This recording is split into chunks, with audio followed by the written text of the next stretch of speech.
Hallway की ड्राइवॉल हमेशा से थोड़ी पतली थी, लेकिन हाल ही में ऐसा महसूस होने लगा था जैसे वो सांस ले रही हो। इसकी शुरुआत एक लयबद्ध खुरचनी जैसी आवाज से हुई थी, जैसे कोई सूखी नाखून को चॉकबोर्ड पर घिस रहा हो, ठीक इलियास के बिस्तर के हेडबोर्ड के पीछे। उसने खुद को समझाया कि शायद चूहे होंगे। फिर उसने सोचा कि घर पुराना होने की वजह से ढल रहा होगा, लेकिन घर कभी भी 3 की लय में नहीं ढलते। वो आवाज, एक मंगलवार रात के ठीक 3:11 बजे, वो खुरचने की आवाज अचानक रुक गई। उसकी जगह एक गीली भारी धमक ने ले ली, जैसे कच्चे मांस का कोई बड़ा टुकड़ा फर्श पर गिरा हो। यह आवाज दीवार के भीतर से आई थी, बिल्कुल उसके कान के पास।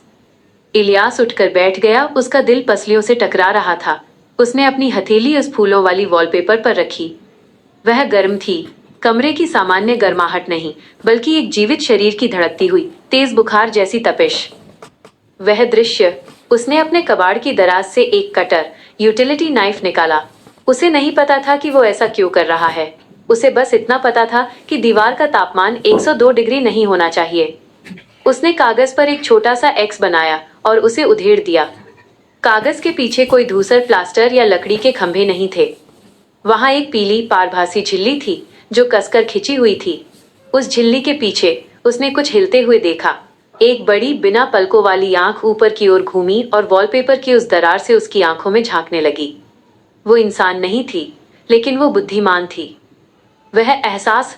इलियास पीछे हटा और अपने कालीन से टकराकर गिर गया, लेकिन वो आवाज उसका पीछा कर रही थी। इस बार दीवार से नहीं, बल्कि उसके अपने सीने के भीतर से।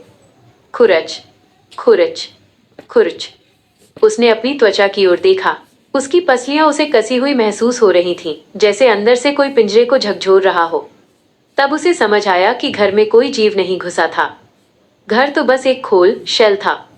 उसने अपनी त्वचा के नीचे एक तीखी, जानी पहचानी तपिश महसूस की, बिल्कुल उस दीवार की तरह। जैसे ही उसने चिल्लाने के लिए अपना मुंह खोला, उसके गले से कोई आवाज नहीं निकली।